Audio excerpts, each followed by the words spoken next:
Sure. Hello, everybody. Welcome to the newest episode of the Theater Enthusiast podcast. Today, I am very excited about our next guest. She's currently starring as Rose in Titanique off Broadway at the Darrell Roth Theater. Please welcome Lindsay Heather Pearce. Woo! Yeah, yeah. Yeah. I need to get like a better like Yeah. hype thing. Or maybe I should just like have every person who comes on be like, what would you want your introduction to be? Like, what? I was just about to go, let's go, Lindsay, which is what my brothers do. We'll call it a Whenever they, day. yeah, my brothers are athletes, all of them, Yeah. all three of them. And so whenever they come and see a show, it's, you know where they are, because it's, let's go, Lindsay, let's Yeah, go. let's go And right they're now. like, yeah, like if they're at the Super Bowl. I Wow. always know where they are. I'm like, So I let's can imagine like go. during Yeah. Defying Gravity, they must have been like, "Go on." Oh yeah. Yeah. May 2022. I knew where they were. Yeah. Did They you were ever oh, I loud. should wait, but I'm curious because we like just mentioned Wicked. Did you ever have a no-fly show? No, no, Oh, I had two shows where I had one show where I thought it was going to be a no fly. But it was really just the button had been pressed at the wrong time. So I mm, did not go, I didn't, I did the machine wasn't moving when it was supposed, it was very behind. So I mhm. was like, get me out of here. And everyone was like, stop trying to get out of the machine. Um, and I was like, I didn't hear plan B. I didn't hear no fly. I need to get out of this machine. And I'm looking on the sides and everyone was like, stay in the machine. It's going. And then there was one where we were having an automation issue. Mm. I talked about this on one other podcast, Sentimental Men, and it was just like all day. The automation had been wonky, and the lights at the end of Defying Gravity happen, but they happened in like a strange order. So I saw this blue light kind of rush the audience because you're supposed to kind of get blasted back at the very end of Mhm. the song. And then there was no spotlight on my face. There's like an orange spotlight just on Elfie's face. And then blackout, the scrim comes down, the house lights come up, the work lights on the stage come up, but you can't see because of the scrim. House lights immediately came up. Scrim didn't come down. House lights, work lights on the stage came up. Everybody sprinted off, left me there because they were like, no, no, no, no, no. And I was up there just dangling for all to see. That's But so no, funny. never a no fly. Yeah. I saw Moulin Rouge. I want to say maybe last this I whenever I saw Moulin Rouge for the millionth time, I treated myself for my birthday, and I think they must have had an issue because it was I think the second act where you saw like Toulouse sitting on a ladder after a part of the show, and he's like in the background. I'm like, oh, this there we go. And I think there was an issue with like the Champs-Élysées sign there. Yeah. Yeah. So it Yeah. happens. It Theater. is. It's live That's theater. it's live theater. It's not, yeah. Well, There's speaking of no live CG. theater, yeah. Yeah. Well, that's what's You so can't. great about theater too, because you never know what's going to happen. I mean, like 99.9% of the time it runs smoothly, but sometimes it Yeah. doesn't, you know? Yeah. And those are the magical things where it's like you're never gonna get that show again. Yeah. So if you saw something go wrong, Hmm. even if it was like not something fun, because a Yeah. lot of the times people are like, oh, like Yeah. what a cool thing that we got to be here for like the broom drop it, or like Yeah. a set fall, like it's something crazy as long as no one gets hurt. But even when people get like, you're never gonna be there again. Like it's Yeah. once in a lifetime Yeah. experience. No 2 days are the same. No two shows on a two-show day. No two shows are going to be the same. Yeah. So it's yeah. I love Well, when stuff goes wrong. it's funny because I went to the when Waitress like reopened Broadway, like the first musical to Mhm. come back. My friends and I went, and there was What Bacon Can Do. They had the wrong pie out for her while she was singing. I think she even like mentioned it Perfect. like later on. She's like, "Yeah, they had the wrong pie. I panicked. I didn't know what to do, so I just kept going." So, Perfect. yeah, and I always Yeah. say like it stems back to something that happened in college. Like my friend was working stage management of a show that like they did at my college and I saw it and she was like, "Oh, the lights like happened at this point and that shouldn't have." And I told her I was like, "I was an audience member. I did not work on the show. I thought the show was fine. If you are seeing the show for the first time and something goes wrong, No one ever knows. no one ever knows. Like if somebody flubs up a line and it's like easily gone over, like nobody's gonna know. It might kill No. the person that or the crew that it happened to. Yeah. It's not It's gonna, always it's always harder on the person that knows all the ins and outs. yeah, Most of the time they have no idea. yeah. Again, But like live theater. seconds of weirdness feels like such an eternity up there. So you're Yeah, like, oh my God, I've egg on my face. Meanwhile, the audience hasn't even registered that anything's gone wrong. yeah. So it's yeah, I think people are just happy to be there. It's again, live yeah, theater. Yeah. yeah, exactly. Speaking of live theater and your brothers and all that fun stuff, I always start with where are you from? I am from Modesto, California. It's a little town in central Northern California. Was born there, grew up there for a little bit, moved to Portland, Oregon for a little bit. My dad went to college in Portland. And then I have three older brothers. And then we all moved back to Modesto. And then I lived in LA for 11 years, moved after um, Glee Project, and then moved to New York when I was 28 to do Wicked. And then pandemic, and then moved back. And Yeah. yeah, and now I'm here doing And it. yeah. And end of podcast. Thank you for coming on. No, I'm At just the joking. the Yeah. end, goodbye. You We know what? just Shortest one. We've been here for 15 minutes. yeah, the shortest interview. This is what I Yeah. did, and now I'm in Titanic. Thank you. No, I'm Yeah. okay. Yeah. So what got you interested in performing? Um, so I was adopted into a family of athletes. I was adopted before I was born, and on my birth family, two different family sides, there's a lot of music, there's a lot of singing, um, like just kind of like genetic ability, basically. And in my adopted family, there's a lot of creativity, there's a lot of love of music and like musical ability, but not quite in the same way. And certainly not um, like interest focused, if that makes sense. Like my dad loved music and my brothers loved music and my mom enjoyed music, but my dad was like the music aficionado of the family in Mhm. terms of played guitar, and loved rock and roll and blues and like church and gospel and um but I came in and was like talking, singing, never shut up. Diagnosed ADHD when I was 7, like the whole nine, very creative. And my parents didn't know what to do with it. And when we were in Portland, um, they were just kind of like just happy to experience it, but they didn't think like, oh, we should put her in a children's theater troupe, or something like that. They were just like, yeah, our kid loves to sing and like memorizes movies and Mhm. like loves, I don't know, she loves to be dramatic and have people make pretend. And when we were in Portland, my brothers were in what was called an Ajax soccer like band, like a troupe, I guess, like a team. And you would travel, this was back in the 90s, and you would travel very early 90s, like with little trailers like hooked up to your cars, and you would go to these tournaments to different states like Washington and Utah. Um, and they were playing with another boy whose dad happened to be like the dean of the music department at Portland University. And this guy had heard me singing. I was out playing in the tall grass, quite literally singing, I Just Can't Wait to Be King. He had no idea if I was a boy or a girl, no idea whose kid I was. And he went around and knocked on all of the trailer doors for this soccer tournament and was like, "Is that your kid? Is that your kid?" And they got to my parents, and my mom answered, and she was like, "What has she done?" Because the joke was that I was more trouble than all three of my brothers combined.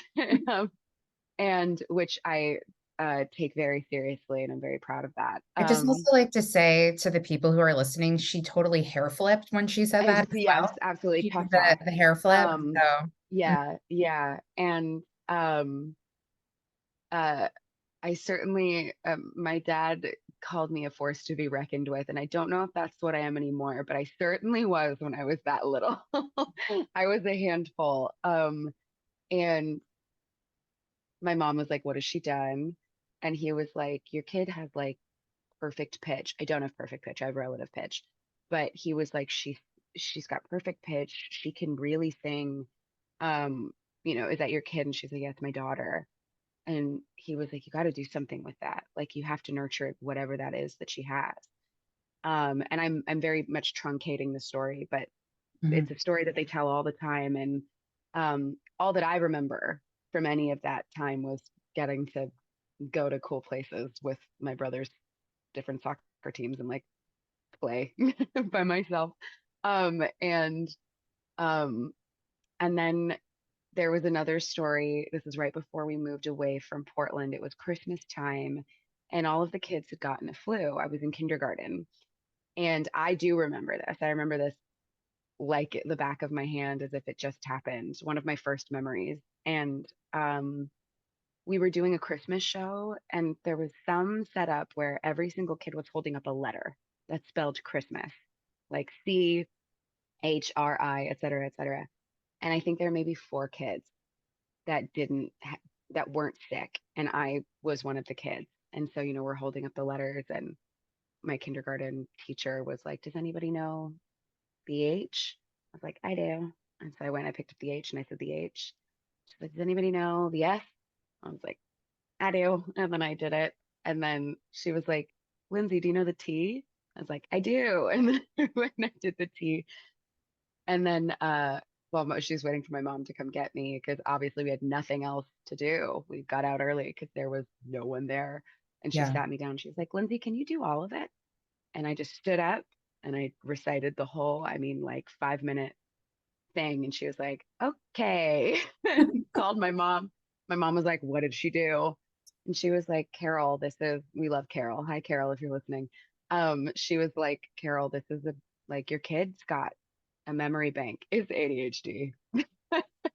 I got diagnosed like a couple years later. They were Yeah. like, "Oh, right. That's, it's just, I can remember I can remember that, but like I can't remember what I ate 30 minutes ago." Do you know what I That- mean? It's That's my everybody. short-term working Yeah. memory, terrible. My long-term memory bank, Yeah. fantastic. But it was that kind of thing of that very um the memorization and singing and the creativity and I was drawing, I was writing stories. And Mhm. then when we moved back to Modesto, there was an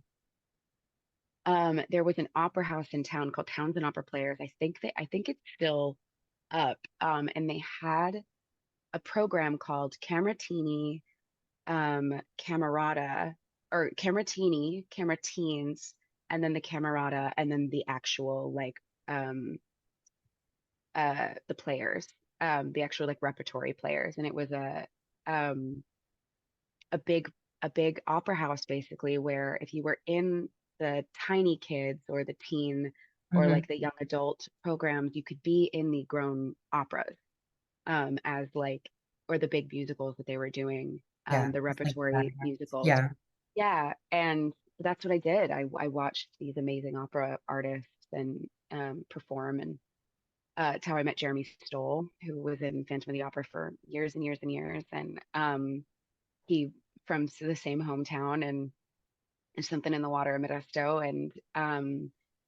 And yeah, and I just did like children's theater until um I left high school when I was 16. I got done with my sophomore year and I didn't want to go to the high school I was at anymore because it didn't have any sort of like music or drama Mhm. program. And so I tested myself into a charter program that allowed me to take high school from like 7 to 12 every day on the campus of the junior college in my town.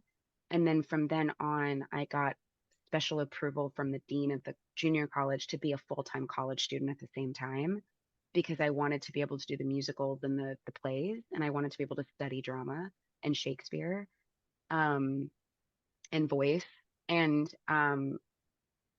every show that I did would put me over like the credit quota basically. And so I was like, I'm not trying to be a full-time college student, but I want to perform. So you're Yeah. gonna have to like write me off and like know that I'm taking like a normal amount of classes. I'm just also doing the shows. And Yeah. that's why it looks like I have too much of a workload. And he was like, okay, I was also taking too many classes, but I was having the time of I was like Hermione Grangering my life away. I was having the time of my life. Yeah. And my eyes were always too big for my stomach. I love a full plate. And then, then we burn out later. But Yeah. yeah, that was what I did. Which is like a very long form of my parents figured it out before me and gently ushered me through, because my mom was also adopted and my dad had done foster work in his family growing up. They were really good about, and I love, oh, it's gonna make me cry. But Greg and Carol were really, really good about understanding that just because I wasn't from them physically, didn't mean that I wouldn't be interested in what they were interested in. I am. I grew up with sports. I'm not like a sports fanatic, but I love sports. I think athletes are incredible human beings. And because I was raised with an athlete mentality, therefore I also have an athlete mentality when it comes to performing, and I have a deep respect for the bodies of performers, and I have a deep respect for the work that goes into it. It's the same amount of Hmm. dedication, and it's your body every day. And even professional athletes, like, they'll condition and train on and off season, but they will only play maybe 2 games in a week, maybe. Yeah. We do it every day with one day off, which is just, it's an incredible feat. And they were really good. My whole family, my brothers included, were really good about being like, just because we like it doesn't mean Lindsay will. Hmm. Down to the food that I ate. My brothers were picky eaters, didn't want veg, they were meat potatoes boys. They wanted steak and eggs, like none of that. I was like, I want zucchini with, cumin and like that. I wanted to try everything. And my dad and my mom are really good about allowing me to, and then being like, maybe we don't like this. Maybe we do like this. Yeah. I tried. I wanted to play sports so bad. And it wasn't that I wasn't any good. I just didn't have the same drive Hmm. to want to focus on sports the way that I did on performing. And my parents were like, yeah, you can run fast, and yeah, like you've got all the grit that it takes, but like you clearly don't have your heart in this. And I didn't want to be an athlete. I wanted to be a performer. And that's how I started, and that's just kind of how I kept on going. But it Yeah. is, going back, it is why the Pierces are the loudest. Whenever they're in the house, they're Did you say screaming like they have to, their you sound know. pierces? Yes. Thank you. Thank Yes, I would. Yeah. you. Well, And it Carol actually, did. I took a photo of these Adidas slides that I have in the girls' dressing room at Titanique. They were slides that I wore for the Muni. I just did rent the Muni, and they had it during Take Me or Leave Me. They had us in our underwear, and they gave us these slides to wear. They let me keep them. And on one slide, it's PEARCE 57, which was like my track in the Hmm. show. And that's how it's spelled, PEARCE. And then on the other one, it's PIERCE 57. So someone either like second guessed themselves or realized they'd stuck Yeah. one on and they were like, that's not how it's spelled, but it's Hmm. on both of them. So it's just PIERCE, PEARCE. And I was like, this is my whole life, is Yeah. these two shoes right here. Is Yeah. the only thing that would have made it better if it was LANDSEY on one and AY on the other. Like my whole life I just understand that. whittles down to these two spellings. Yeah. My name is Allison with one L, and the joke is that my aunt, who's known Yeah. me for bloop, bloop years, still can't spell my Hmm. name correctly. And I also just find it funny when I've like emailed people and like my name is in the email, I sign it off with my email, like Yes. my name, and they still spell And it then they, wrong. It's like, yeah, I know I my associate director Billy at Titanique, because LANDSAY Mhm. will autocorrect. It will actually, oh my gosh, I'm so sorry. All of the finches. So there's a big evergreen tree right outside my window, Mhm. and it is the house of all of these little house finches. And sometimes, and I'm talking, I mean, there's like maybe 60 birds in this tree. I can hear them chirping. And in the mornings when it's really dewy, and rainy like this, they will like block. This is me to a T, by the way. This is what I do every morning. I get a cup of tea and I'm like, and they flock and they like jump out of the tree and reconfigure around the tree and go back in. And it is so delightful. It's like my favorite thing. It literally brings me so much joy. And then I get nervous that they're gonna bonk into the window. Oh, I'm like, no. please. So I have these really big, I have like a bay window Mm. in my room, which is it's just like reading nook. Yeah. The best. Like It's like the I perfect weather for it. You know, if you it didn't have is. two shows today, I'm sure you would be like in your, Yeah, well, my first show's at 3, so I've got time, baby. But yeah. um my windows are really tall. They're the tallest windows that we have in this house. And it's like you've got the push-up part and then that goes behind the other panel of the window. Mhm. So I'll push the windows up, I'll open it to get the cold air in, but I'll keep the blinds, like the pull down blackout blinds. Oh, there they go. They're doing it, Peter. Um, oh, it's so exciting. I love watching them do that because I know that they're not going to be here for much longer because they're all going to migrate. But I pull the like my blackout blinds down above that first panel so that I'm like, these are windows. Yeah. Don't come into the mockingbird, however, Mhm. can bonk into the window at any time because he never found a girlfriend and he's kept me up for months. Well, clearly He he has sings at that. all hours of the night, So, and I'm like, baby, maybe you're gay. Maybe he needs to be in theater. you know Maybe what? There that's you what I go. need to do. I think you But found your anyway, lover. that was my tangent. But yeah, the misspelling of the name is it really is. But the our my Landsay will autocorrect naturally to Landsey, which happens a lot. Like it will autocorrect on the computer, it will autocorrect on iPhones. Don't know about Androids. And I will always be like, hey guys, I'm this is actually going to Lindsay test that Heather. theory right now. And I say that because I have a It's sister. done it for me. It's done it for me when I'm not talking about my own name. Oh, Um, and no, then it doesn't do it for me. yeah, and then I've had people like on social media or whatever be like, Lindsay, I'm your biggest fan. And I'll be like, thank you. It's AY, by the way. Yeah. Like just a gentle, or people call me Heather. And I'm like, that's my middle name. Also my birth mom's name. I'm like, that's my middle name. And they go, oh my God, I'm sorry. But it's because I'm Lindsay Heather Pearce on like, it's on my email, it's in my, Yeah. I have multiple different emails. It's on my my Facebook page, it's my Instagram, it was my Twitter. Like it's been Lindsay Heather Pearce for forever. But yeah, it's just one of those things. And there was we got a note session. Billy, I'm sorry if you're listening to this. I only say it because I'm obsessed with you. But she sent us, like, hey, these are the put in notes for, the people that were getting put in that are new. And these are the notes from the show that night for the Mm. people that have been here for a while. So we were getting all of the notes for our new people and for the people that have been there for a couple months. And it was like Landsay, Landsay, or Landsey, Landsey. And then it started being like Yahtzee, like how many different versions of Landsa, Ndsey can we get? So it was like Mhm. Dinsley and Lindesey and Edislace. And like it just started going. And Michael, my Jack, we were reading it at the same time. And he was like, oh my God. He was like, she has no idea that she was just like, you could tell that she was typing at like warp speed. Yeah. But for some reason, it was like Lindsay was her foil.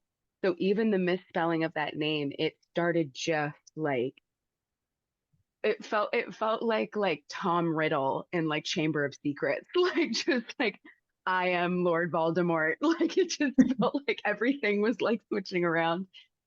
And I sent her an email because it happened a couple more times in different notes. And I was like, hey, my love, I was like, I just want to very gently let you know that my name's spelled with an AY.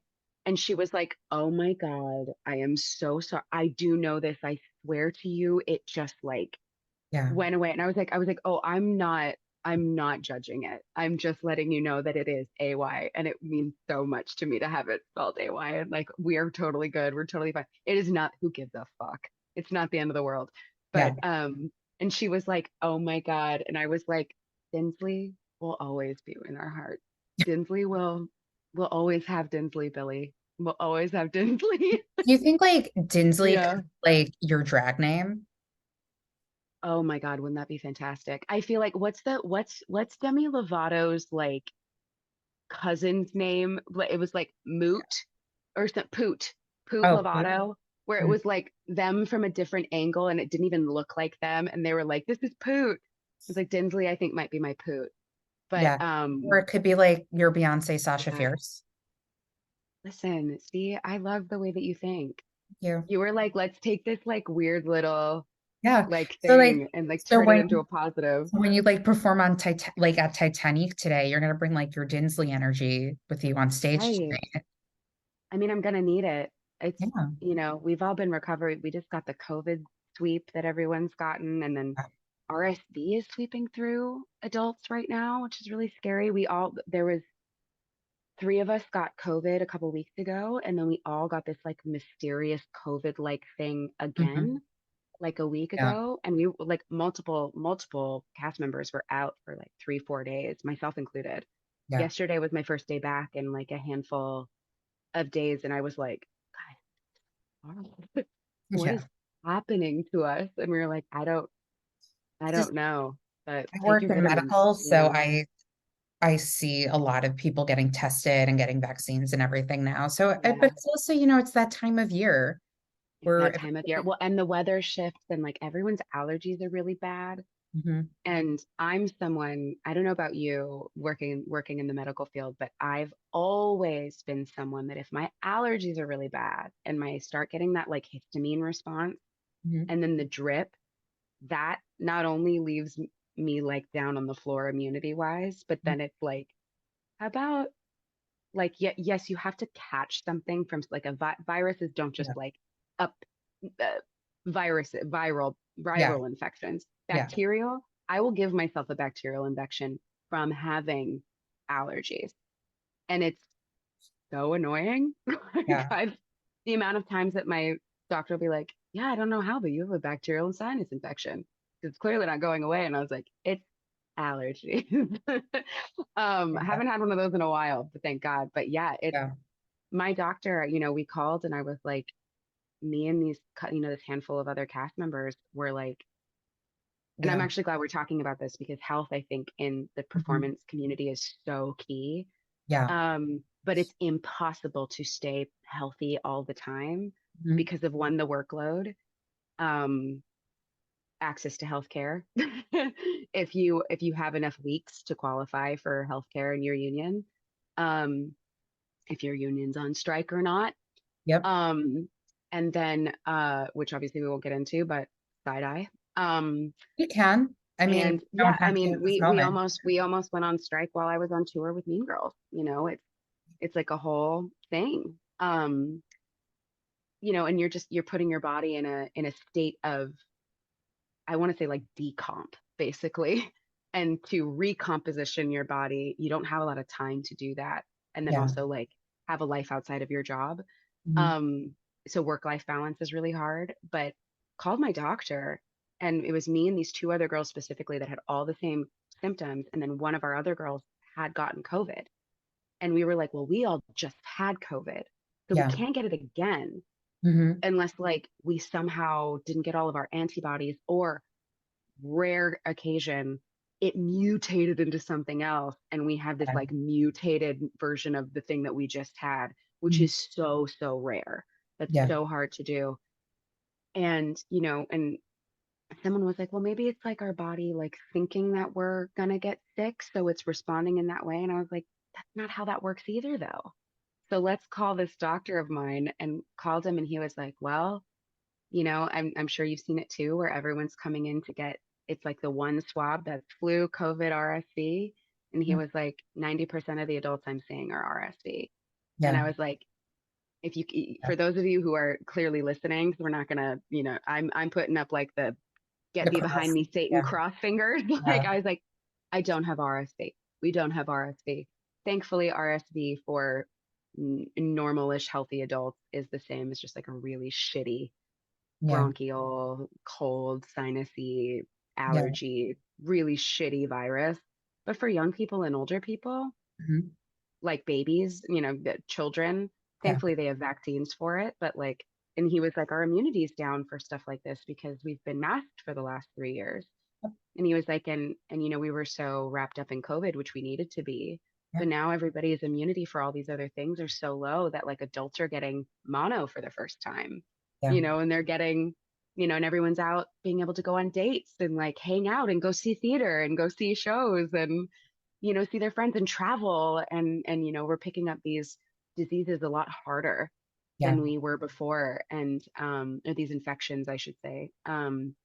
And it's just a wild experience to not only have like when Broadway was coming back to come back and be a part of that reopening of and to see it, to be in the audience for so many of these shows and to be performing for these shows, to see the way that it's evolved, um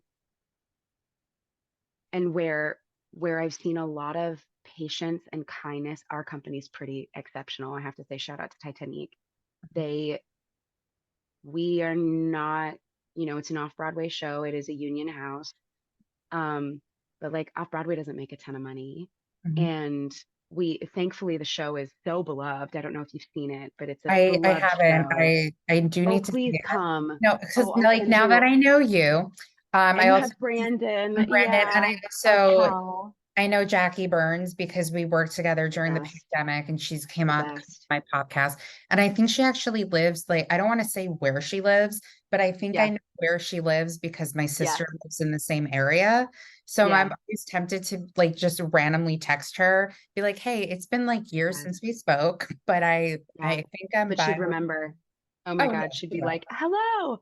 Yeah, Um, yeah. when we get off this, I'll send you all the Perfect. codes and the links and stuff. You have to come because you have the just the best people, and they really do. Not every job is perfect, and I'm sure you've heard with all of the amazing people that you've Mhm. interviewed and that you've spent time with on this podcast that one person's favorite dream job at one show was someone's like worst time, or the things that you talk about off the air. But I can say that anybody listening to this, when you go and see Titanic, regardless of who is in the cast at the time when you go see it, know that it's not a perfect job, but we they they treat us like human beings.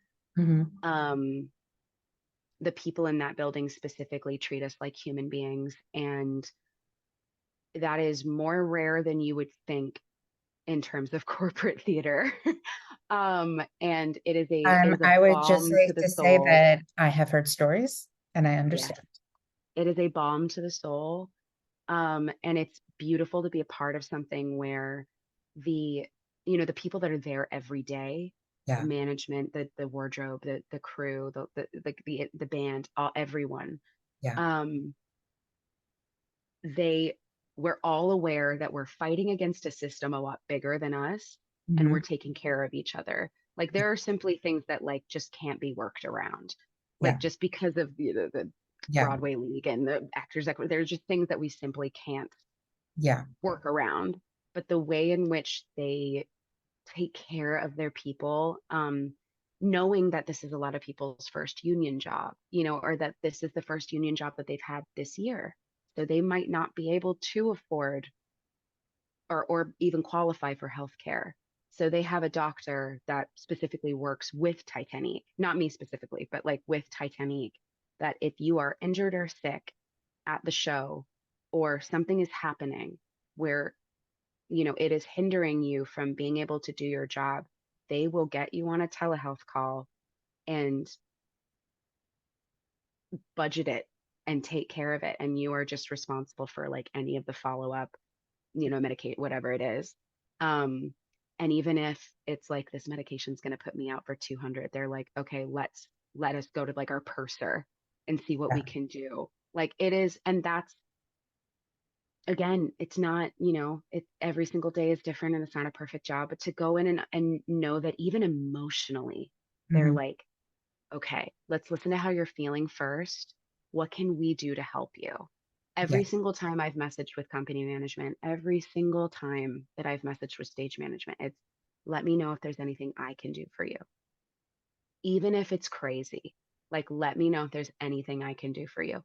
When I got COVID, when we had the COVID outbreak a couple weeks ago, I was like, hey, can you just like send me a quick rundown of what the protocol is? Like of, how many days, like when do we decide what day zero is?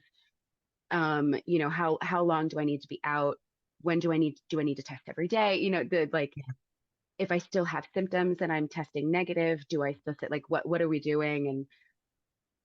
And Casey, shout out to Casey McDermott, our one of our company managers, she was like, here's the rundown. And she was like, um, if you need to see a doctor, let us know and we'll take care of it. Like if you need this. She was like, if you need to get your groceries delivered or because you're out, even though you technically get like COVID pay, like you're out of your job Yeah. for 5 days or more. Yeah. And not everybody has roommates. Thankfully I live with two of my dearest friends who are also married, and she was like, if you need someone to go get groceries for you, if you need to go get groceries, they reimburse up to like 175 or something like that dollars of Because groceries. that's And just one grocery run on DoorDash. And I say that exactly. because I had COVID One last she year and I Yes, lived and by she was like, myself and I did a mhm, DoorDash and I was like, this is more money than I ever spent on groceries because of yes, delivery fees. So I get yes, it. yes. And she was like, it, and if you have a list of things that you need sent to you, we can order that for you. Or if you want to go on Instacart, DoorDash or whatever. And I was like, oh my God, thank you. And I said, if I do it myself, do I just send you the receipt? She's like, yep, you let me know. And she was like, and feel free to go over and we'll just reimburse you up to what we can reimburse. I didn't get that for any of the other jobs when I had COVID. That wasn't a thing.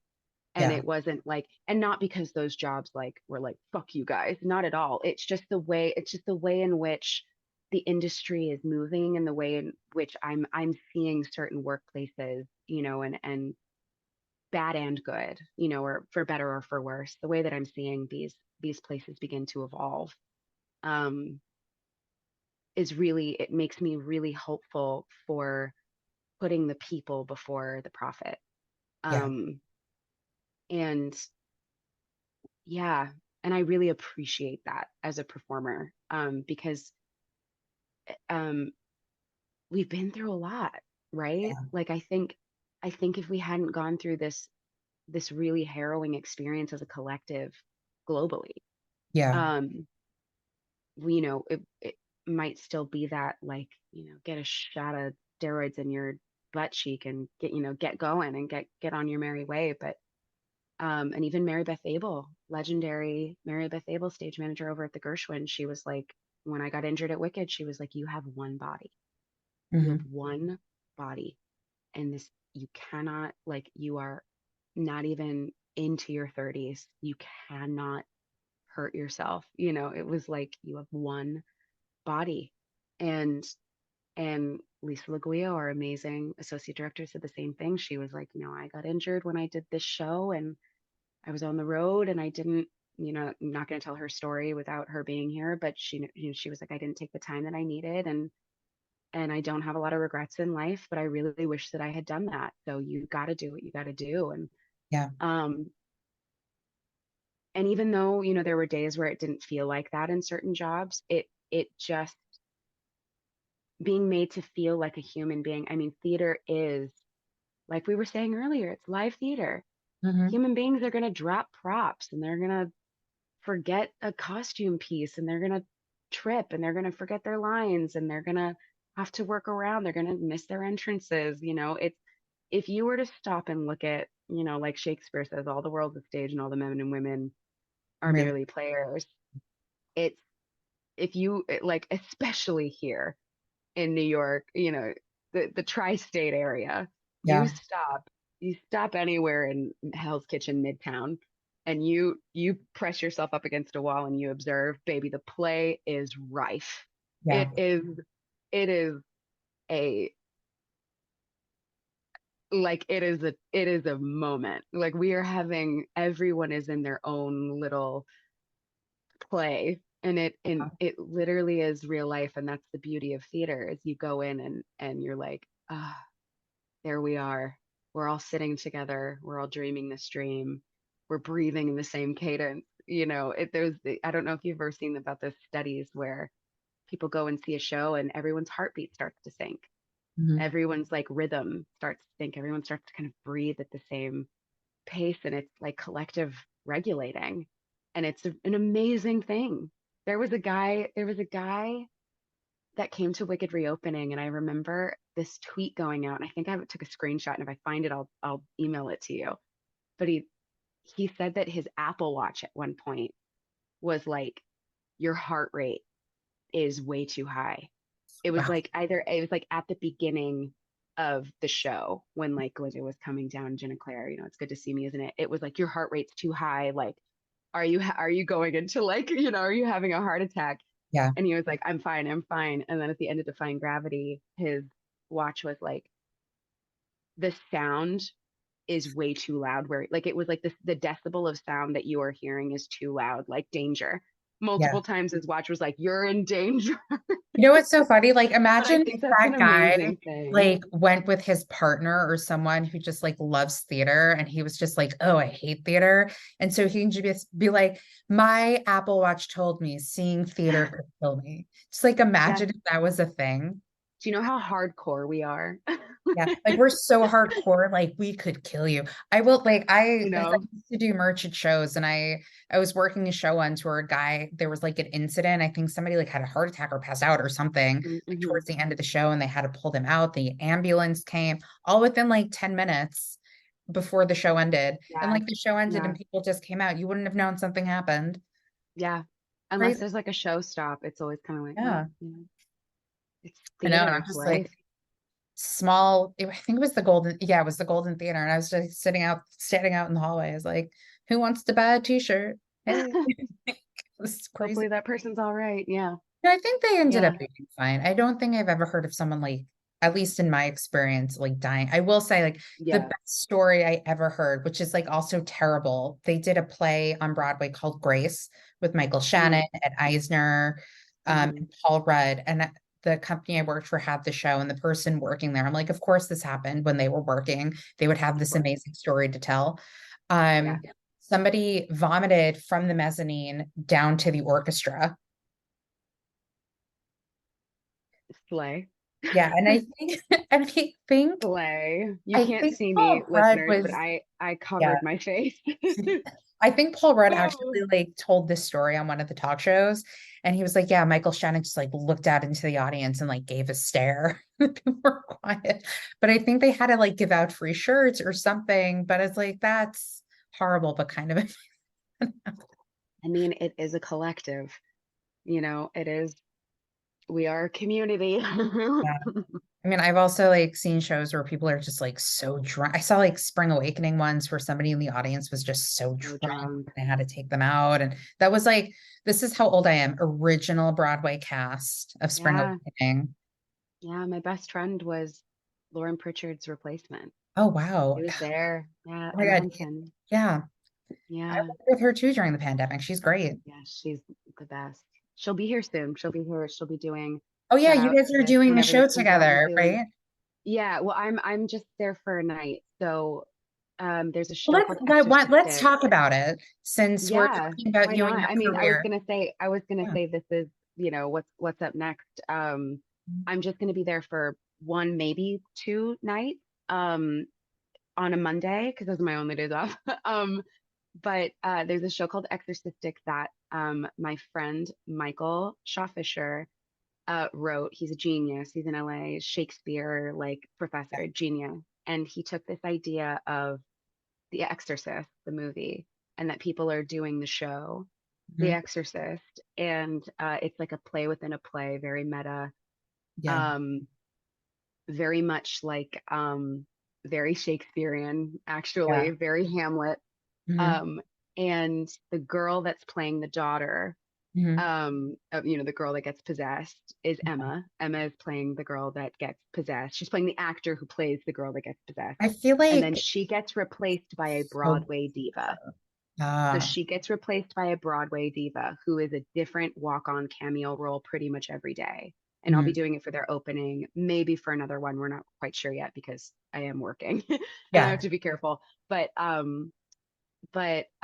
she then, she is then possessed by the demon, and it just kind of all starts to go to hell, literally. So it's very much, for anyone who's seen Titanic, there are a lot of shows that are birthed in LA, from like Hmm. Rockwell Table and Stage, For the Record, which is how Steve Kazee and I met. We were Yeah. talking before we started recording. Um, and they're like these slightly immersive Yeah. theater experiences where you're kind of within and without. And Titanique is very much the same way. It was born from Rockwell Table and Stage, Ty Blue, Marla Mendel, Constantine Marzulli, that we all met doing shows there. And we've Yeah. known each other. I mean, these are 10 years, decades Yeah. of I think friendships I that know are that's being like I brought think cruel forward. the sorry, I keep talking over you. I No, think not at that's all. You're where the good. Cruel Intentions musical started. Yes. And I Yeah, was in that. And I brought Emma into that. yeah. And Yeah. then I think they And also that's how Connie and Michael, our Jack, currently met, because they did it at Le Poisson Rouge here off Broadway. small world things coming together. I know Yeah. they've done like other stuff there too, and I'm just like brain farting on so many of them. I think they did Clueless, the They did musical. Clueless. Yeah. They did Scream, which I did with Marla and Connie. Troop Beverly Hills, which Ty, our director here, I directed. just why Hmm. like I don't understand why that's not like a real thing yet. And I just let there's just the cookie Stay time tuned. song will be Stay just tuned. Stay so tuned. Just like stay tuned. I I was just like want to that. know I like think that who's might be gonna the be next. playing why can't I think the lead female whose name I can't think of right now, and I effing love that movie so much, and I'll like remember it Well, one. Marla played her. Yeah, our Oh original yeah, Celine. Yeah, so Marla was the original lead, yeah, of Titanique, and Constantine yeah, Marzulli was the original Jack, and Ty Blue was the original yeah. director. And they were our leads, and I played young Carla Gugino because You know, she actually everyone lied was about like, her age to be in that movie. she Yeah, sure did. She yeah. sure Chica Barnesville. Yeah. So and during that show, during Troop Beverly Hills, there was a night where you would get done at Rockwell. You get paid like $65, $75 a show, and you get a drink ticket or two. You go to the back, and you get your drink, and you're having your post show, Mhm. nightcap or seven, and they were like, we have to do Titanic, but it's gonna be sung through the eyes of and the songs of Celine Dion. You're gonna play Celine. You're gonna be Jack. I'm gonna direct it. You're all gonna be in it. And lo and behold, nearly a decade later, here they Yeah. are. We just did 500 shows off Broadway. They just celebrated a year Mhm. birthday at the Daryl Roth, and it's great. But Yeah. yeah, it's that exorcistic comes from very much that kind of stock. And there's a burlesque company in LA that his wife, who's one of my best friends, Allie, runs, called Cherry Poppins. And Emma and I are both also in that troupe of burlesque performers. And my friend Tyler, who I live with, is also in that troupe. And she will be the super swing for Exorcistic when it's here. So it's just like the whole fam's getting together. Yeah. And Emma hasn't performed here since, I think she was doing Home Street Home a while ago, because then she moved to LA to do Good Trouble, and moved back to LA. And so Yeah. it's the first time Emma and I have done a show together since doing the Cherry Poppins New Year's Eve show 2019 to 2020. Wow. Yeah.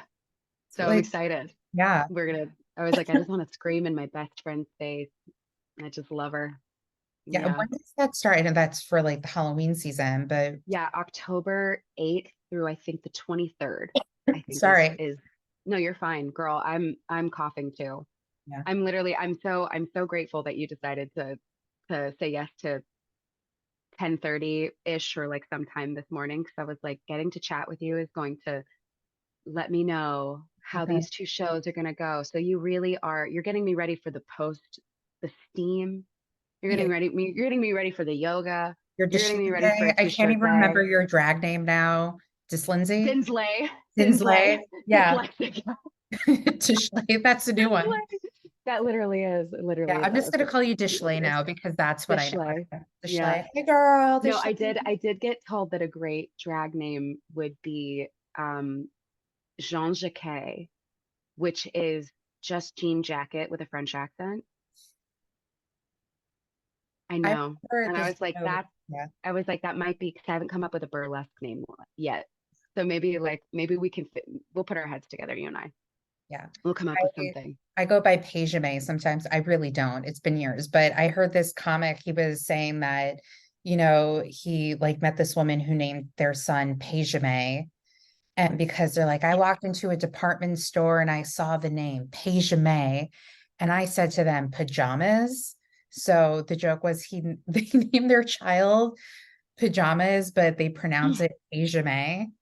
So that was like over 10 years ago. That was like my name at What like a people what a call me Pejame. legacy. Yeah. Yeah. Pejame. So if anybody who Yeah. like worked the bar remembers me as Pejame, just let me know. Yeah. And so I think it was like one or two people who'd be like, "What's up, Pejame?" So, listen, it's Genius, honestly. better than being called something else or having your name Yeah. said incorrectly, the worst is also when you're on a dating app. I don't know if you are, it's not my business. To me, it's Oh like no. a No, pit of, yeah, I'm it's a taken. pit of Yeah. despair. And I can't tell you how many times like members of my family are like, go on Hinge, like this person, Yeah. because my dad's side of the family, like cousins or have met their husbands or fiancés or significant other on Hinge. I'm like, there's no guys. And also, like, the worst is when they write to you and they spell your name wrong. And it's like, my name is there. I have been on the dating apps briefly, and I'm so y'all are warriors. You It's really just, are.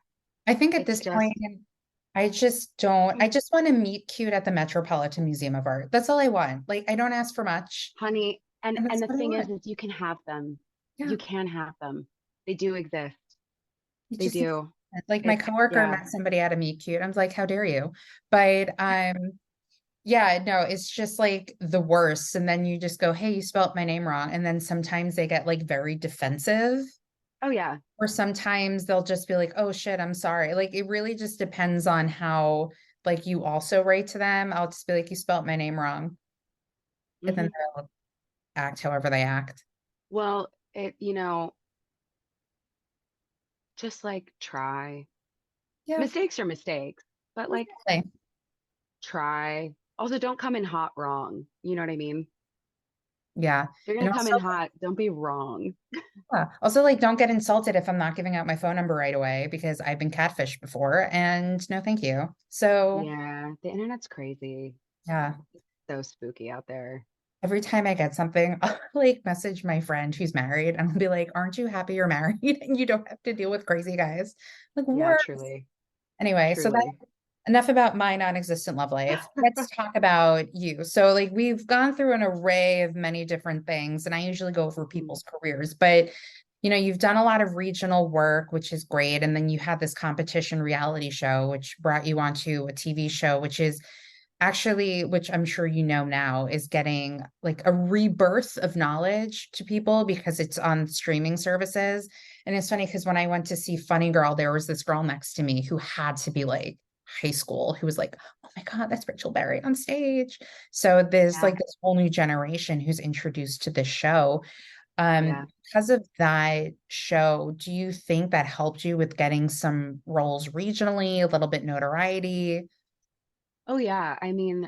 Um, I mean, the reality show was everywhere. And it was brand new. Yeah, No one had ever done something quite like that, where the prize was to be on the biggest show in the world yeah. at the time. And it was the fan base for both that was eventually created because of the reality show, and then Sorry, I'm just like they're noticing what they're my hair looks like, and no, it's you're fine. I didn't even notice, but yeah, it definitely was. We were really young, and it was a lot, um, all at once, yeah, and nothing can really prepare you for anything like that. I think the only person from that reality show that had any sort of uh, ability to compartmentalize and juggle how big of an undertaking um it was all going to be, was maybe Damien McGinty, because he had done Celtic Thunder, and they were really big, and he'd done touring, and Hmm. had experienced things, in a young at a young age, that none of us had before. Hmm. So that was, we would take a page out of his book a lot. And he had representation and stuff, and we didn't. And yeah, I mean, it helped me, not only Glee Project wise, but it was 12 young, hot out, the oven talents, and everybody was interested and chomping at the bit. But especially once the third season of the Fox show came out, it was, I was in the first episode, and it was a big, Yeah. flashy number. I was the not me, but the song went straight to top 10 Yeah. within a day. Mhm. Um, and 'cause it was, I mean, the mixers, it was wonderfully, Yeah. I know all the backup singers that did all of the vocal laydowns, and it had started as one sort of track, and then we they kind of called me back in to re-record things, and we're like, actually, we want it this way. And it was really cool. It was a cool experience. And once that episode came out, I was actually here in New York. I was doing a workshop of a show for like 2 months. I was living in Midtown, and I was going to rehearse. It wasn't at Pearl, and it wasn't at Ripley. It was somewhere else, and I can't remember. It was a really tiny rehearsal studio, and I had to walk through Times Square to get there. And I remember walking through, and I'd already like been in New York for the upfronts Hmm. for the reality show when we were premiering. So I was kind of like looking at these little spaces that we had gone as groups, and remember walking through Times Square and getting stopped multiple times by people that lived in New York. Hmm. Um, not to like people that were not had no camera, like they were trying to get somewhere, and they would stop and go, "Hey, you were great last night." And you're, "Hey, you were fantastic in that episode." And I was like, "What?" Because I didn't have red lipstick on. I mean, I had my hair and my face, but I wasn't looking like anybody from a TV show, certainly. And people were just stopping me to tell me, and I was like, "Oh my God, I think." I just didn't understand. I didn't have an idea of how far the outreach would be, Yeah. and certainly not coast to coast. I've been California, bread and buttered my whole life, and w- was not known in New York in any way, shape, or form. And so that was a really interesting experience. And then, that helped me get representation. And then, um, yeah, it definitely like the ball was rolling. And then, yeah, and then I did other TV and regional things. And um, then I got my first Broadway audition when I was 28. Nice. It was And and it was Wicked. And then yeah, so you do want to right talk place, about, right sorry. time. Yeah. No, you're Do you good. want to talk about well, I also, because I read this too. It's, I don't, Almost Famous live at the Troubadour. Who did you play? I want to know that. Zoe Deschanel. Okay, great. I was I the don't, sister, and then I also played yeah, the wife, nice. um, that Russell is Mhm. cheating on. They're all cheating on each other. But that Yeah. wasn't at all the musical Almost Famous. Oh no, I know. It It was was because not at you've all the same also thing. done, like, for the record, I wrote again the research. You had Yeah. Baz, Tarantino, Brat Pack. So Hmm. it's like the live. And I like spoke to Steve Kazee. He did Love Actually live. So it was kind of like Yes. one of those things, right? Yeah. Yeah. Yeah. Yeah. Did you see Hmm. Our Dearest in Almost Famous, the musical? I didn't. No, I didn't know Brandon then. Yeah. And I was on tour Oh yeah, when with that was Mean Girls. happening. So We'll talk I about wasn't, that. yeah, I Yeah. wasn't here. I Yeah. just remember I saw it previews after it opened, and then he went on as Jeff BB. So my friends and I went like his Mm. second night on as Jeff BB, and we Yeah. like second or third row center orchestra for like $79. So at one point he like saw me in the audience and like yelled at me. It was The great. best. Loved it. I love him He's so the much. best. Them so Yeah. much. Yeah. The Um, best. okay, so let's talk about Wicked. I had to. It's there. So have you always wanted to do Wicked? Was it always something like the role of Elphaba you've always like seen yourself or I don't want to say like aspire to do or just like always wanted to do? What was your, there's going to be a lot of questions thrown at you right now. What Yeah. was the, oh shit, this is like for Broadway, not the tour. Like how did all of it come about for you? Yeah. So in 2009, my mom took me to see Wicked right before I turned 18. It was for my 18th birthday. Mhm. And it was sitting down. It was like the sit down San Francisco. They had the sit down LA and then the sit down San Francisco. And it was Do you remember who you saw? Teal Wicks and Kendra Casabon. I'm sorry, one more time. Teal Wicks and Okay. Kendra Casabon. And I'd never seen it. Mhm. I'd listened to the music. I had never seen videos Yeah. at all Mhm. of the show. I didn't know that there was like actual flight. I didn't know Mhm. what I was in for. So I went in blind, knowing the music, and that was it. Yeah. Um, and from the music, if you've not seen the show, it doesn't really tell you what's going on. You don't Yeah. really know, other than like the CD booklet, you don't really know what's going on. Yeah. So I went in pretty virginal. And Teal went up and I was blown away. And I turned to my mom and I was crying and I said, I will do this someday. I Yeah. have to do that someday. Um, I'm gonna do that. And then went through my the rest of my life. And I'd been on a luxury cruise line performing for about 9 months. I went all over the world. It was my second cruise job. And I had been offered another contract to go to South America and Antarctica, which are the only two continents I've not been to. And I was like, absolutely. And then a couple weeks later, I was like, I don't think I want to be at home for a little bit. I think I just want to be at home. And I kept saying, I want to do Shakespeare. I want to do a play. And because that's one of my deepest loves is plays and Shakespeare. And I said, and I'm going to live in New York by January. Mhm. Those are my goals. And this was maybe May 2019, and I just kept saying it to Mhm. everyone. And eventually, I emailed the company and was like, "Hey, I hope this is giving you enough time." It was plenty of time, and they were like, "No worries." I said, "But I think I just need to be home for a little while. I haven't met one of my nieces yet, and like I needed Yeah. to be home, and it's been a year. I'd rehearsed for 2 months, and I was on the ship for 9, and Yeah. I need to get my feet back on the ground. And then I'd signed with my new representation, my agent, Natalie. And within a month, I had the Wicked audition. Um, and I, no, within 2 months, I had gotten the Wicked audition of signing with her. And the month previous to that, I was doing Romeo and Juliet. So I was doing Shakespeare. Yeah. And then I got the Wicked audition. And it was just like a run of the mill, Mhm.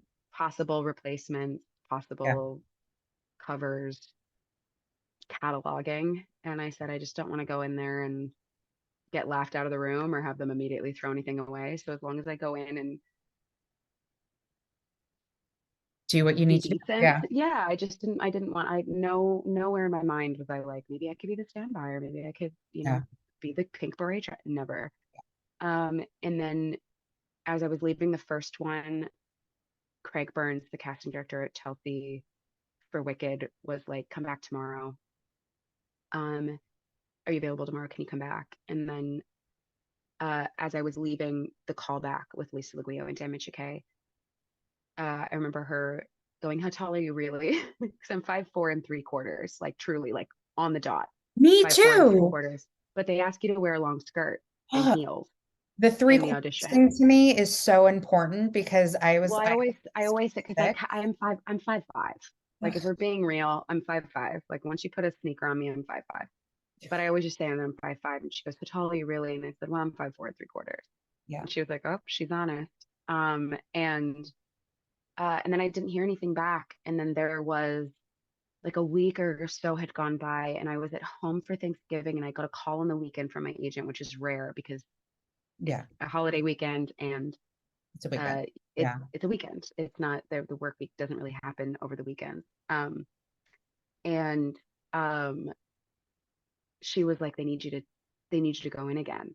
And I said, oh, okay. But I had a gig that took up like literally my whole week from like 10 to 6 every day. And it would need me to be in like a middle zone of LA, and I needed to be in Santa Monica, which is like the coast. And I said, can they see me at 9? Yeah.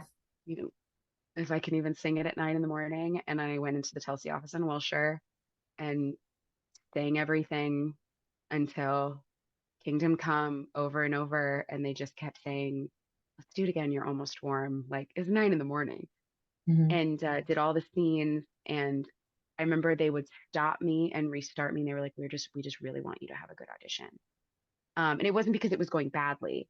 It was Yeah. like if a line got dropped or something, we would go back and like do it again. So I was there for an hour and I thought that everybody was coming back into tape again. Little did I know the whole office went in early to tape me to send it to Schwartz and Joe Mantello and to get the okay. And I wasn't aware of any of that.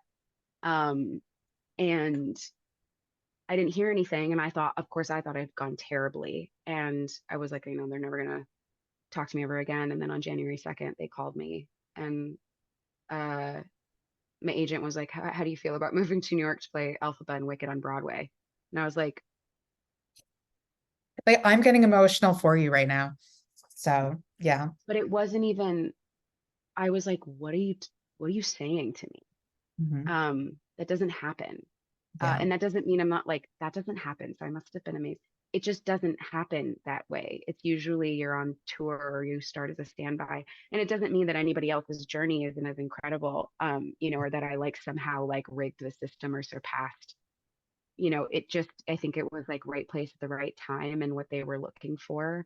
Mhm. Um, but I genuinely remember looking at my phone, seeing that it was Natalie's name after she said that to me, and I was like, you know that this is Lindsay Pearce, right? Who are you? Did you mean to call me? And she was like, yes. And I was like, "Uh, Natalie, this is huge. She was like, Lindsay, I know. But it was, I mean, it was just, it was mind-boggling. And um, yeah, I was 28. I was 28 years old, and then I moved by the end of January and I was living in New York. Like I said, by the end of January, I wanted to be living in New York and then rehearsed for 4 weeks, made my Broadway debut February 25th, and then we shut down March 13th or 14th, and then reopened. And by May 2022, I was 31 when I left. So it was like a really long Yeah. stint of life that happened in those years of getting that contract and coming back to that contract. And it was an amazing experience. It was totally life changing. I feel like there was a part of me that completely grew up playing Elphaba. And there are women that have like played the role off and on for like 15 years, you know, that like actually grow up with Elphaba. But there was a part of me that had to die a little bit um, in order for her to come through and that experience to come through the way that it needed to. And then yeah, and I went right from Wicked into Mean Girls. Yeah. Um, and basically switched places with Mary Kate Morrissey, who's now the standby over at the Gershwin, and then I took over as Janis, and amazing, Yeah. absolutely amazing. How And do then I you went right from Mean Girls to Titanique. how do you think Yeah. from starting off doing Wicked, your Broadway debut and the pandemic happening to going back into the show, how do you think the role had changed for you because of the pandemic Mm. and the show Well, itself? yeah, I think with well, Wicked is just always topical. It Yeah. just applies because I it's written about people, I have to tell and you this. people And are gonna people, yeah, you and know. I think they even like told James Gish this, but James D. Gish, for those listening, Gish's Fishes represent. We decided he said that his friend has named his fans Gish's Fishes. So it's like we should Right. make that a thing now. Um, when I saw it with like Jackie and Ashley Parker Angel and like Chad Jennings was in the show, and I got like free tickets through my old job. This was around like the Trump Hillary election era. And Yep. so at intermission, my friend kept screaming, not really, but she kept going like, Elphaba is Hillary, Trump is the wizard, and we are all the Yep. ghosts. Yep. Yeah. So 100%. It's And it's, true. and it's still It's such a true. great show. It's been on Broadway for like 20 years at 20 this years. point. And it's 20 years just, this year. I haven't seen it in years, but like when I've gone to see it, I still get emotional. Like it's such a Yeah. great show. It is a great show. And I think I think the when you have lines like uh but it's all just smoke and mirrors, and that's the truth. Because Yeah. the truth is not a thing of fact or reason. The truth is the truth is what everyone agrees on. Where I come from, um, people believe all kinds of things that aren't true. We call it history. Yeah. And it's, a man's called a traitor or liberator, a rich man's a thief or philanthropist. And yeah, I think, I I mean, it was even more powerful because Wicked is it's a play more than it is a musical, truly. I think so. And Mhm. it's treated as a play when it's taught and when you're rehearsing for it. You treat it with not that musicals aren't serious, but you treat it as if you're doing, like a deep, intense piece of work, because it is that. Mhm. It is also fun and stupid and silly, and Yeah. there's hijinks backstage all the time. But like the marrow of the show is a very serious message, and what is good and what is evil, and um you know you have to take off the green tinted glasses and see things for what they are, and take a hard look at yourself, and lines like, we've been through a frightening time, and there will be other times and other things that frighten us, but if you'd let me, I'd like to help. I'd like to be Glinda the Good. And um something that really shocked me, that like really stressed me out, acting wise, or that made me go like, was something bad, which I never thought it would be. But them losing their voices, it was like something bad is happening in Oz. Like, Yeah. it couldn't happen here in Oz. Mhm. None of us thought that this pandemic was gonna, like, it was things like that, where it was like the slow creep of some strange unknown disease, Yeah. and this like slow, like Mhm. just slowly tearing away at the integrity of these people. Mhm. That slow creep, you could really feel it. And and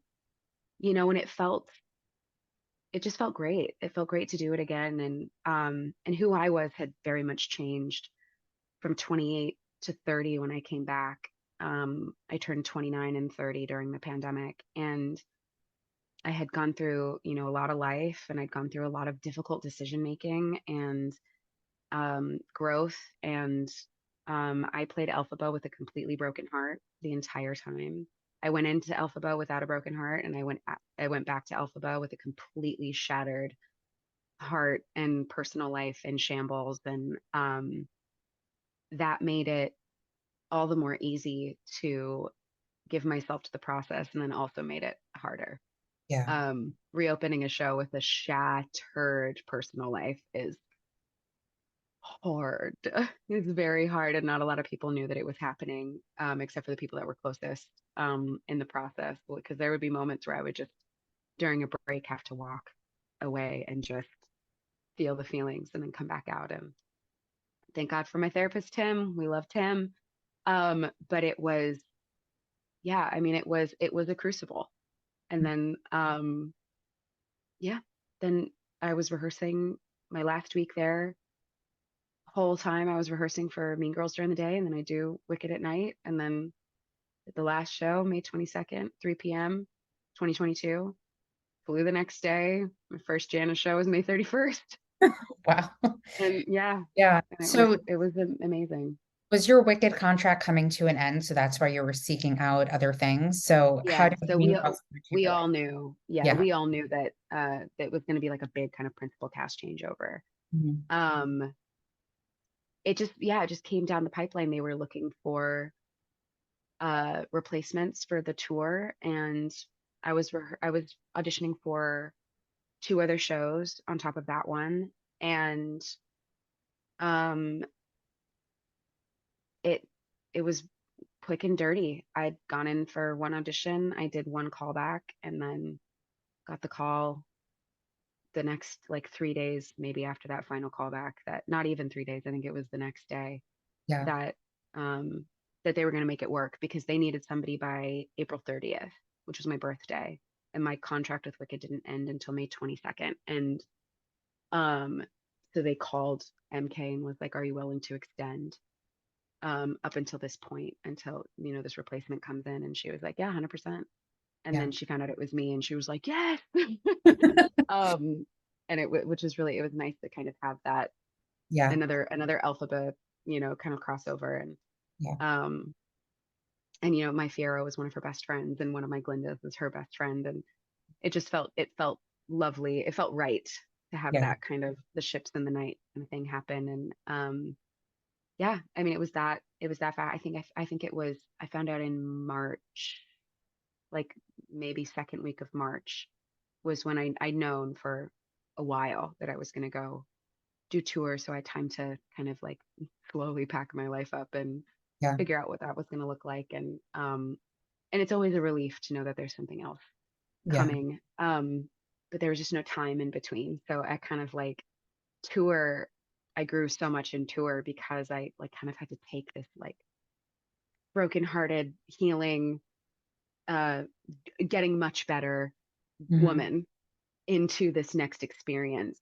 And I still had green all over me when I was doing my final rehearsals for Janis. I still had green in my nails, and Yeah. all of my stuff had been packed into my trunk. So I didn't have any of like the shampoo and thing. Like there was green in my hair when I met the cast. And I was like, this is so embarrassing.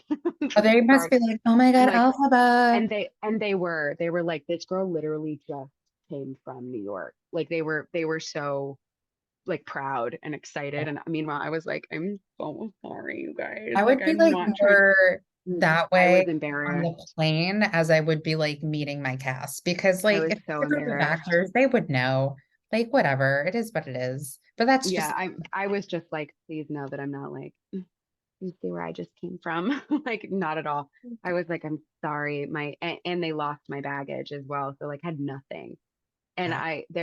but there is still there's no situation dire enough to ever make me use hotel shampoo and conditioner. I Simply thought won't. you were about to say like something dire about I still don't have my bag. No, we It's got them still back. lost. Yeah. Thank you, United. Yeah. Yeah. But yeah, that was, it was, I've had to, there's not been much time in my own life outside of theater Hmm. to do my own growing. So I grow through the lenses of these characters a lot of the time. And which is like a good and a dangerous thing where, Yeah. you have to have work-life balance. And I've learned through these things where I end and the other one begins. And that's really healthy too. And being on the road and kind of feeling like there is no root system that you can cling to. You kind of have to be your own potted plant. So I Yeah. had to learn how to germinate and how to, propagate myself and keep myself um me. Yeah. And yeah, and which has then led to this experience that I'm having now to be so like reapful in a way where it's just, I just am enjoying the plant now. Yeah. Because she's like planted in the garden. Yeah. Um, so it's, yeah, it's lovely. So let's talk about your Um, metamorphosis. See what I did there? To getting Titanique. How did that come to yeah. you? I was in the last month of tour. Um, we were in Florida, so we did Sarasota, and then we did um Naples and Jacksonville and Fort Worth. So we were in Sarasota. We'd just come off of a week-long layoff. So I'd been in New York, and I got a text from Ty, the director, Ty Blue, Grandma Blue at Titanique, and he said, "Hey, what is your availability? Um, like when does tour end?" And I said, "Oh, we close May 7th. Like the tour closes, Hmm. and we'll go non-union." And he said, okay, oh, sorry, there's a robin outside my window. Bright red breast. Very exciting. And and uh I said, yeah, May 7th, I'll close and then I'm available. And he said, do you have any interest in being in Titanique? And I was like, of course I do. And there'd always been, they really love to like hire friends and they love to like keep it in the family, as we call it. Um, and I said, please send me whatever I need to tape. And he was like, well, and I went, no, I want to tape. And he was like, well, yeah, one of our producers doesn't know you, so we don't need you to tape. But I Yeah. said, let me tape. And then and so after our final show in Sarasota, I like threw everything up in a corner of the hotel room and put Rose on tape. And then I knew that they were having callbacks virtually and in person like the following week. Um, or it was like the second week of April. And so I was like kind of waiting and I was like, hey, by the way, it's like I cannot fly in. Like I have to do if we're doing any sort of if you want to call me back, I have to do it over Zoom. He was like, no worries, totally heard. I said, I can't fly in. We have 1 week left. Like we have 1 month. Like I Yeah. can't do it. And he said, okay. And they didn't I didn't get like a invitation to Zoom and I was like, maybe I shouldn't have put myself on tape. Oh my God. Like maybe I should have just been like, we'll see if we like anyone else. And if not, it's you. Like, damn it. Like maybe I like shot myself in the foot. And then I got a call the following week that was like, Ava saw our producer Ava, and they were like, "It's you. Would you like to join the company?" And I was like, "Yes, absolutely." And it just felt like coming home because the model of this show is very much what we were doing in LA, and then more so. And they've written such a great and joyful show, and it's just like getting to be with my friends every day. And I got to come in with Brandon and Michael, our Cal and our Jack, and then our first Celine, Nicole Parker, who's an old for the record friend. I've known her for 10 years and also an Elphaba. And so I got to like come in with like this like ragtag army. And then we got Jackie Burns in and it's just been great. And they were really lovely. I Also sang another Elphaba. another Elphaba and they, I had time off to go to Taiwan and sing for the 10th anniversary of Frozen in concert for Disney. And they gave me 3 weeks off to go do Rent at the Muni, and now I'm back, and it's been the best. It's been the best time. Awesome. How was doing Rent at the Muni? How was it doing theater outside in the elements? Hot, Yeah. hot, very hot. Great cast. Oh my God, just the crew at the Muni, like the Muni magic is the people that make the show. It's the crew that do it every day and that put up sets within a day of another show closing. I mean, it's like an ant farm, how fast they work. It's a beehive. It's amazing. And the wardrobe departments and the hair and makeup and the Muni teens, oh my God, and the ensemble. And it feels like these people for years and years, and it's just 21 days Yeah. of your life. It's amazing. And it was a dream role and it was a dream venue. I'd written down multiple times. I said I want to do the Muni in 2023. I want to be in that season. And if I could have my say, I want to play Maureen. I want to play Maureen in Rent, but I will be a tree if I have to be for any of these productions. I loved this season and I wanted to be a part of it so bad. And I was auditioning for that while I was on the road. Yeah. It was many, tapes and Yeah. yeah. And then I got that call right before I went on layoff and then put Titanique on tape and then got the call right after, like right before we closed. And I You was like, booking all these jobs. Like, hey girl. well, and and the thing is like, I have this season of plenty and then there's going to Yeah. be seasons of famine and Yeah. and it's all relative and Mhm. my success is not that I'm booked and blessed. My success is that I have good relationships with people and I love what I do and I love to be a part of these communities and I like to be um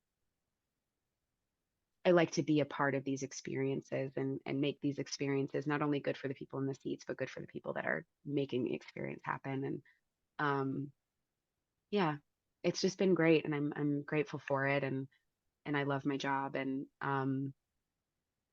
yeah, I don't even know what else to say about it. I love it, and I'm grateful, and the show is so stupid and silly and joyful, and Yeah. it's great.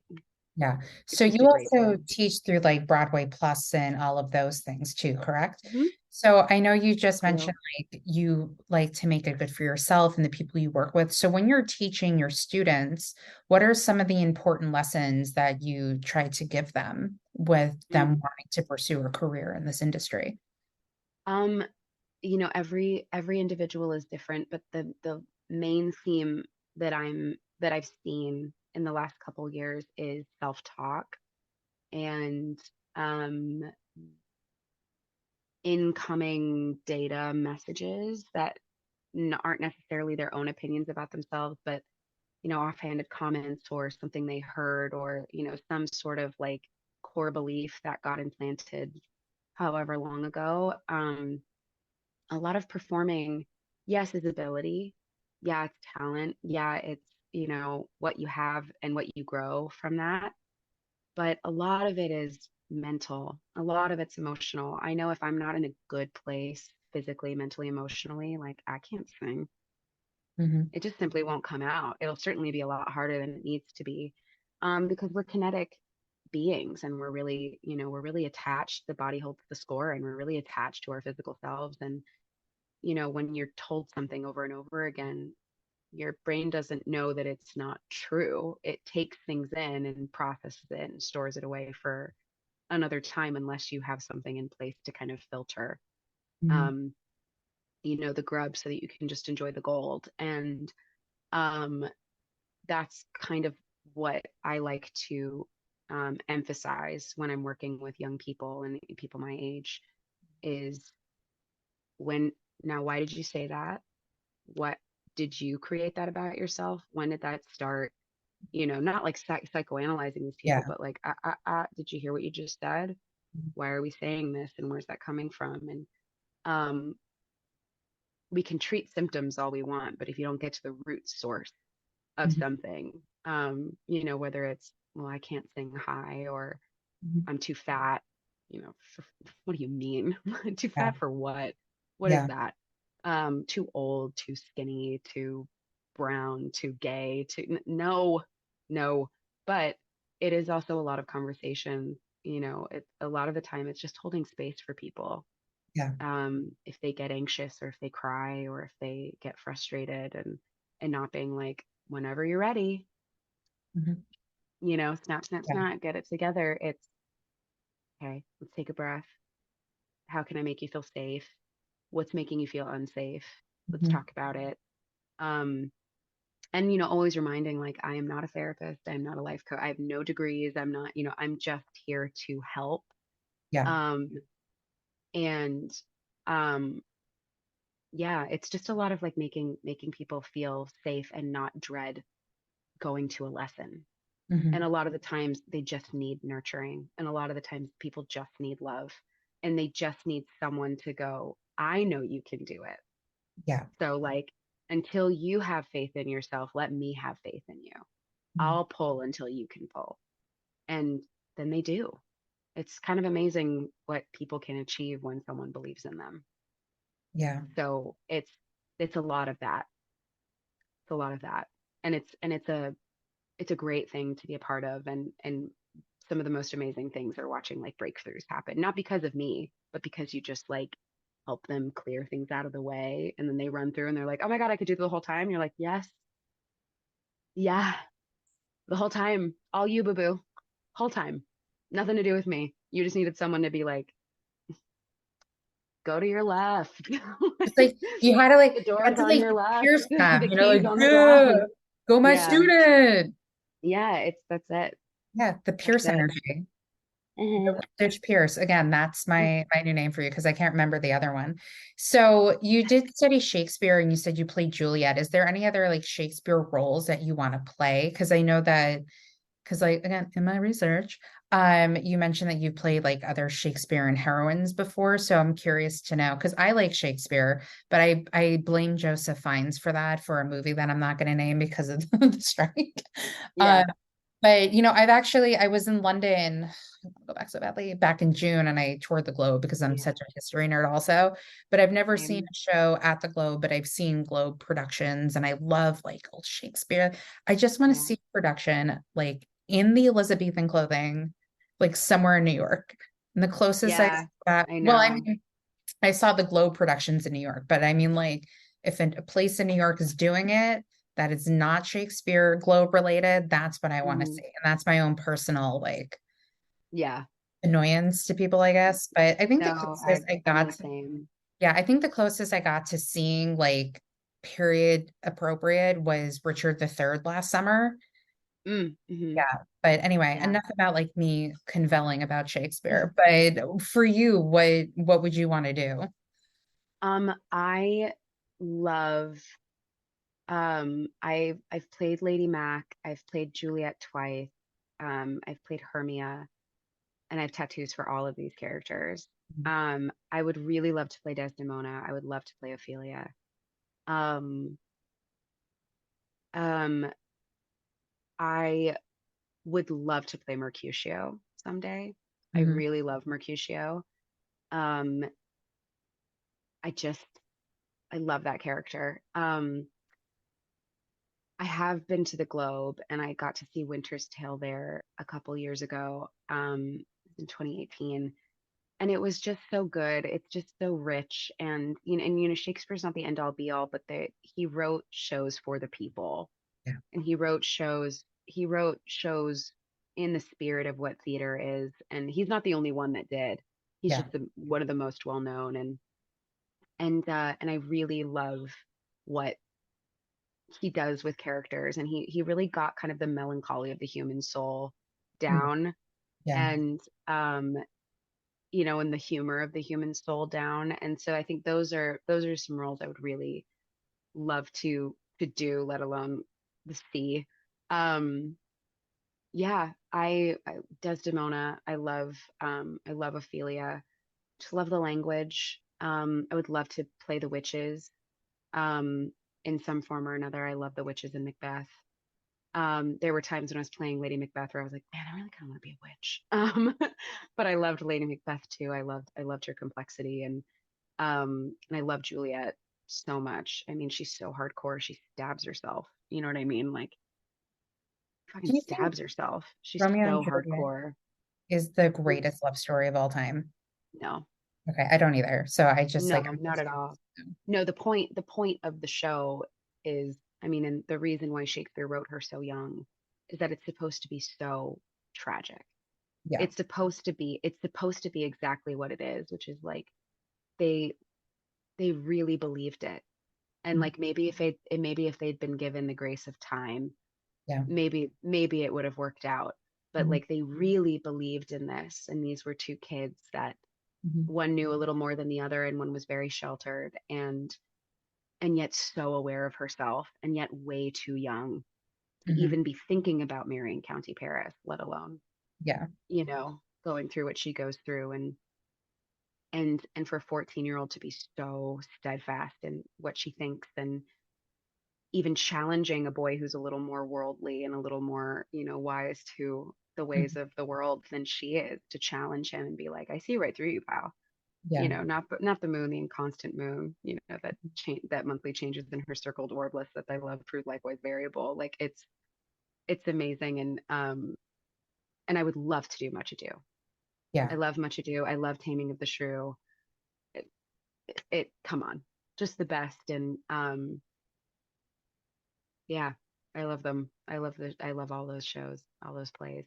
I have to text my mom that I'm recording my podcast or else she'll like text and call me repeatedly. No worries. And I do have to wrap up soon because I gotta go. I gotta go to I've my been call looking at the soon. time. Don't Yeah. worry.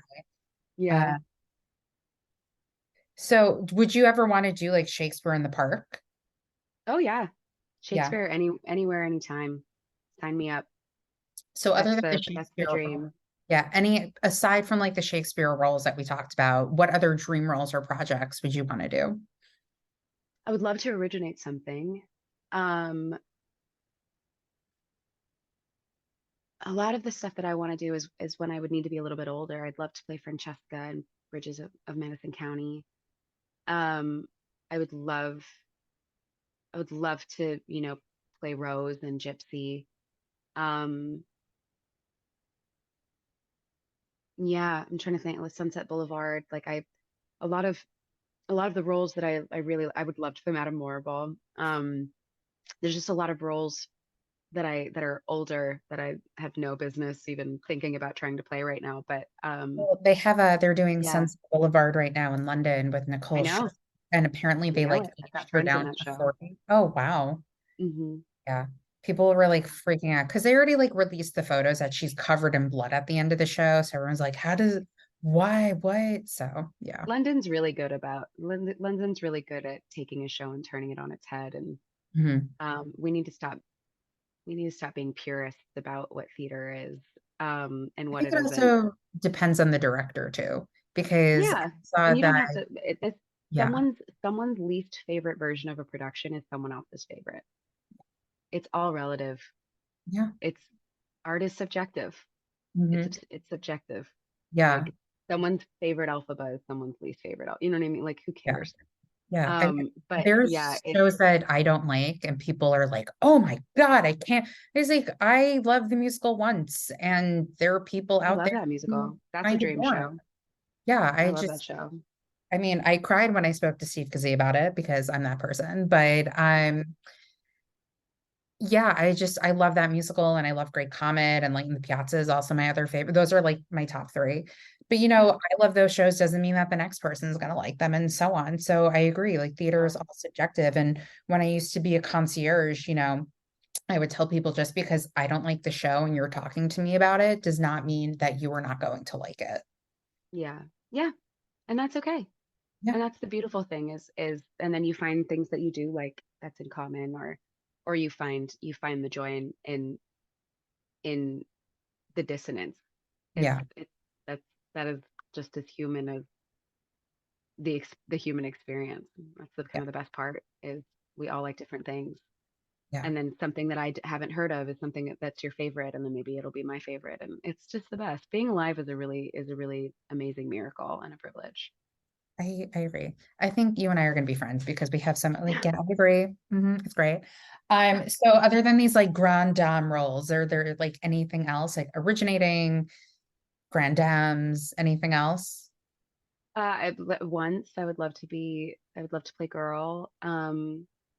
Nothing really comes to mind. I would love to play Fantine in Les Mis. That's a dream role.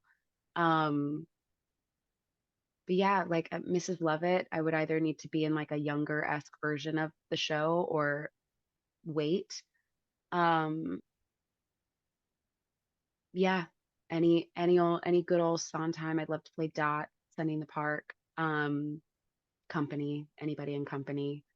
Um,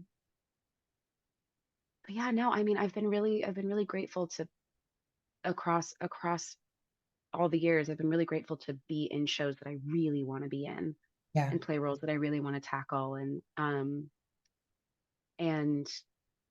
yeah, I mean, nothing that come. Maybe it's Sunday morning to show day brain, but yeah, I don't. Yeah. Nothing else that I can think of in the moment. I've been really lucky to check off some big boxes I in think the I've last only couple asked years. one other person this because it came to me and I forget, but I'm going to ask you, is there any other roles you would want to play of the other gender? Yeah, like Mercutio. Yeah. Um, yeah. Uh,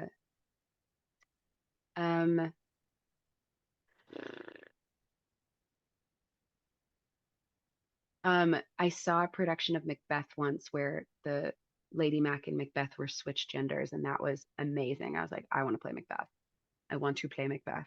Um, I think that when done well, yum. It was really fantastic. I was like, this is breathtaking.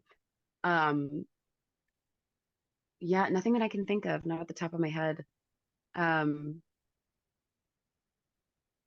yeah, I'm showed out. That's all I can think of in this moment. All right. So one last thing before you go. What are your Hmm. top going theater experiences? Mm,